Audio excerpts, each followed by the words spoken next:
Salut à tous et à toutes, salut à toi derrière ton écran. J'espère que tu gardes le sourire comme un Playmobil. Aujourd'hui les amis, on se retrouve sur un chemin mystérieux qui mène à un local d'un collectionneur Playmobil. Et oui, une vraie caverne d'Ali Baba pour chaque passionné de Playmobil comme nous. Pouce bleu pour ce nouveau concept, puisqu'on va découvrir ensemble dans cette vidéo un local d'un collectionneur Playmobil et une énorme collection Playmobil aussi. Allez, c'est parti, on y va.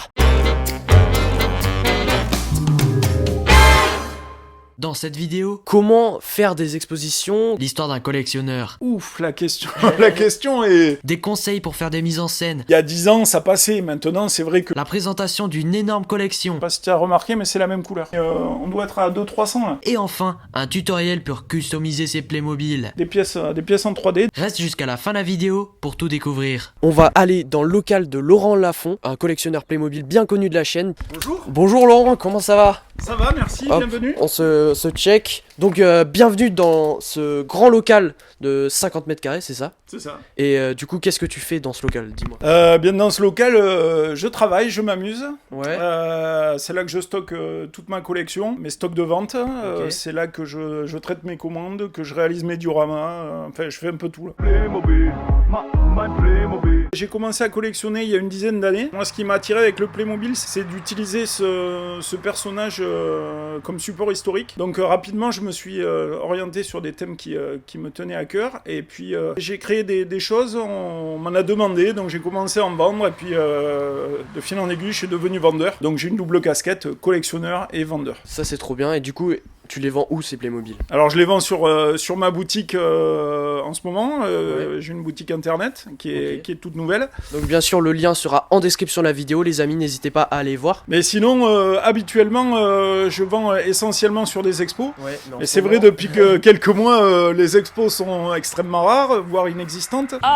Explique-nous, qu'est-ce que tu fais dans ce local? Depuis quelques mois, donc, je suis installé ici. Parce que là, je travaille à la maison. C'est très compliqué à vivre au quotidien. Parce que j'ai énormément de stock, les décors, toute la collection, ça prenait beaucoup de place. Et d'ailleurs, tu m'as dit qu'on pouvait venir acheter des Playmobil ici sur rendez-vous. Alors à la base, c'est pas une boutique. Avant tout, un espace de stockage, et puis un lieu de travail, ouais. de création, de travail. Maintenant, j'ai tous mes stocks ici, donc les gens qui seraient intéressés pour acheter directement sans passer par le site peuvent le faire, mais par contre, il faut prendre rendez-vous. Présente-nous un peu du coup ce local. Alors là, c'est la partie administrative et atelier peinture. Et là, j'ai une partie de la collection de romans que j'ai fait pendant le confinement, qui est en rapport avec le diorama qui est là-bas, qu'on verra après, que je suis en train de réaliser. Et je sais que sur la chaîne, vous aimez beaucoup les romans, comme moi j'aime beaucoup les romans, du coup ça va être intéressant. Sur cette partie-là, je vais avoir tout ce qui est personnage à la vente. Et ensuite, par là-bas, on va avoir tout ce qui est collection. Ça, c'est le diorama que je suis en train de préparer. Ok.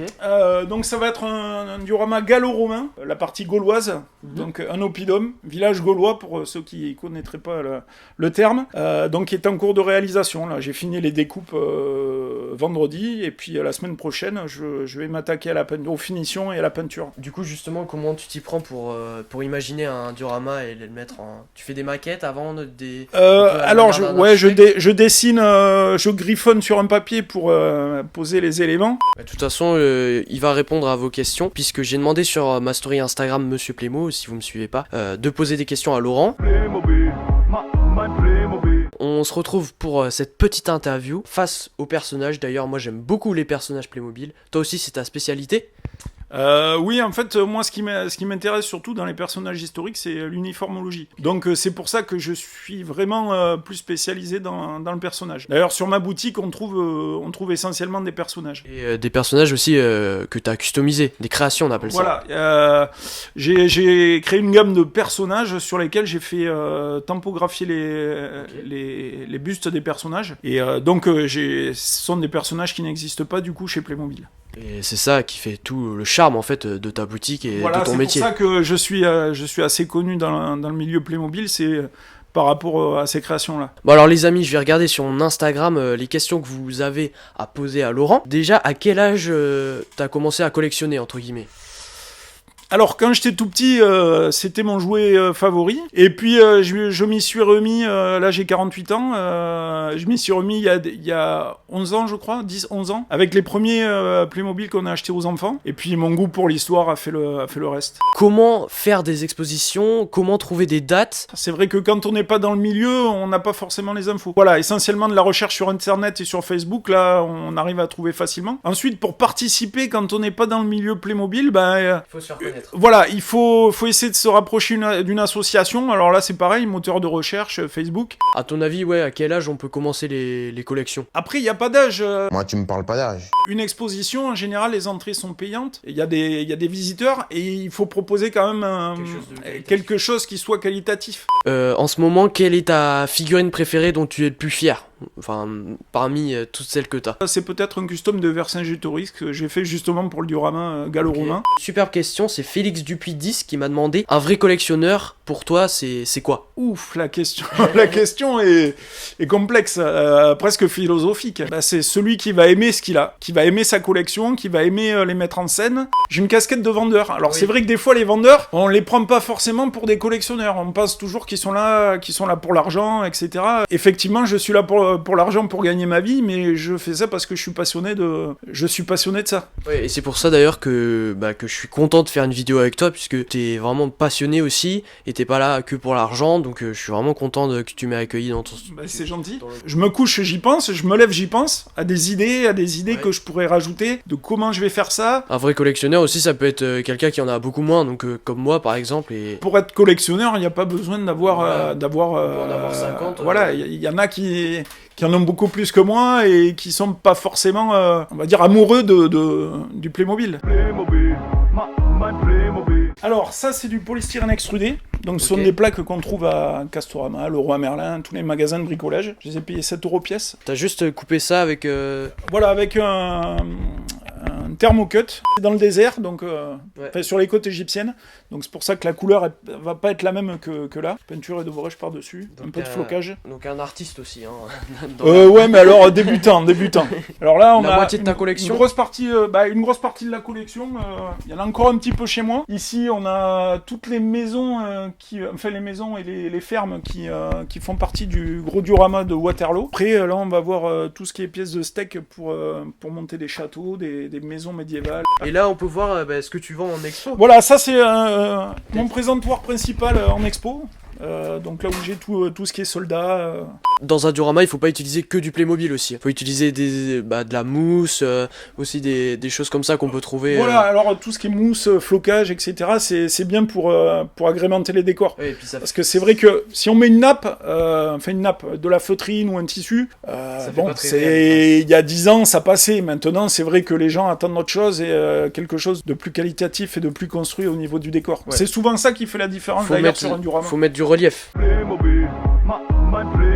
Tu vas nous présenter un bateau qui est splendide. En fait, c'est un bateau qui va aller sur un autre diorama que je viens de terminer, qui serait une évocation de la bataille d'Aboukir, où la flotte française a été écrasée par la flotte anglaise. En quelle année ? C'était en 1798. Ah ouais. Là, c'est pareil, j'ai regardé sur des tutos parce que c'est quelque chose que j'avais jamais réalisé. Donc j'ai fait un petit squelette avec du grillage à poule. J'ai collé des morceaux de watt que j'ai acheté dans un magasin de tissus et j'ai bombé avec d'abord une couche de jaune et après des petites touches de rouge pour simuler le feu. Et une fois que ça a été fini, j'ai collé par-dessus, alors toujours avec un pistolet à colle, j'ai collé des morceaux de coton de watt. J'ai travaillé 2-3 jours. Maintenant, il faut que je trouve une lumière qui est autonome pour mettre à l'intérieur et ça va donner un effet de feu plus réaliste. J'arrivais, je me suis dit, mais qu'est-ce que c'est un scientifique, c'est quoi? Non, alors ça, je l'ai depuis pas longtemps. J'attendais justement d'avoir un local pour pouvoir l'installer. C'est une machine à découper le polystyrène. Okay. Donc, on a une réglette, on pose la plaque, on pousse et on a en fait un fil qui chauffe. Et ça permet de découper le polystyrène. Bon, les amis, je sais que vous aimez les Romains, donc il va nous présenter un petit peu ses créations romaines qu'il a faites pendant le confinement. Voilà, c'est ça, j'ai eu le temps. Alors Romain, Laurent, présente-nous un peu du coup tes derniers customs. Une compagnie de Romains que j'ai essayé de reproduire par rapport aux tenues romaines qu'il y a dans Astérix, Ok. pour faire un petit clin d'œil. Et donc là, ils sont collés. Hein. Alors, les personnages, non. Par contre, les socles, oui, sont collés les sur socles, les, sur les supports. Troupe d'auxiliaires romains, C'est super. par exemple. Alors, ces casques-là ce ne sont pas de moi, parce que je fais pas trop, au niveau des pièces en résine, je fais pas trop dans l'antique. C'est un créateur espagnol qui fait de superbes choses et qui me les a réalisées pour moi. Et là, du coup, Alors attends, je vais te montrer Oui. aussi celle-là qui est sympa. justement, la C'est- tortue. Voilà, c'est la tortue romaine. Donc, je me suis amusé pour la réaliser, parce que c'est pas forcément évident, d'arriver à les placer de façon à ce que les boucliers correspondent, etc. Si tu le poses sur un diorama, ça, tu les poses comme ça ou tu mets chaque personnage? Non, j'ai justement réalisé ces socles pour les poser sur le tissu que je vais utiliser. Ouais. Je sais pas si tu as remarqué, mais c'est la même couleur. Et voici les amis, comment gagner du temps par rapport à vos dioramas et bien les ranger aussi. Ils sont bien rangés là. Ça permet de les ranger. Alors l'inconvénient, c'est justement le fait qu'ils soient bien rangés, c'est qu'on est obligé de les poser comme ça. Ok. Donc il va falloir que je trouve une solution, parce que je l'ai pas encore, pour essayer de tout stocker dans des caisses et que ça prenne le moins de place possible. J'avais calculé, je me souviens plus combien il y en a, mais on doit être à 200-300 là. Présente-nous un peu ce bureau de travail. Comment tu travailles? Alors comme tu peux le voir, c'est bien rangé. Ouais. En fait, non, voilà, ça ce sont des pièces que j'ai peintes mais que j'ai pas encore utilisées. Là, j'en ai quelques-uns qui ont été mis en peinture déjà. Regardez, C'est sec depuis un moment. les amis, les détails sont là, c'est top. Alors ça, ce sont des bonnets de grenadier à cheval. Et donc là, j'ai des pièces en 3D, des casques. Et t'as une imprimante 3D du coup? Non, j'ai pas d'imprimante 3D. C'est un ami à moi qui les réalise, qui réalise les modèles en 3D, et après on les fait imprimer sur un site. Le casque brut et le casque une fois peint. Là, on a les Gaulois, donc on va voir l'infanterie gauloise qui va se dresser face aux Romains. Donc, Et là, ils sont pas sur des socles. je sais pas encore exactement comment je vais faire. Je vais peut-être les mettre faire une colline en polystyrène extrudé, comme le village. En dessous, on va avoir la cavalerie. Ok. Donc pareil, qui n'est pas terminé, il y a des casques. Et là, on va voir ensuite, qui sont pas encore terminés, ce sont des chars gaulois. Et tout à l'heure, je te parlais du personnage que j'avais fait, que j'aimais bien, c'était Vercingétorix. C'est celui-là du coup. Voilà. Celui-là, Ok. je l'ai fait d'après une gravure que j'ai trouvée sur Internet.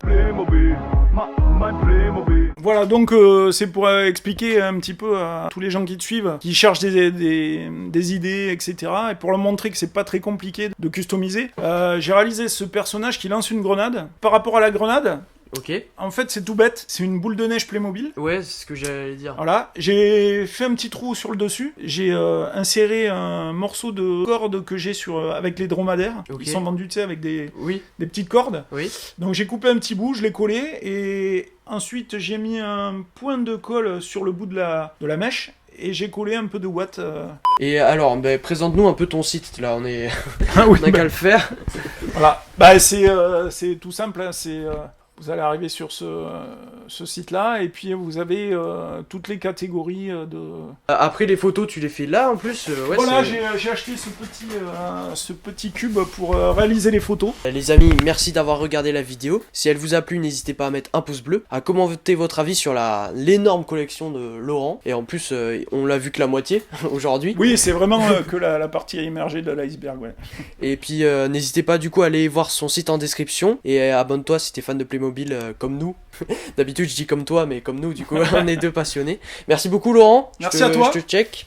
Et on se retrouve vendredi prochain à 17h30 pour une nouvelle vidéo Playmobil. C'était Monsieur Playmo. À bientôt pour de nouvelles vidéos.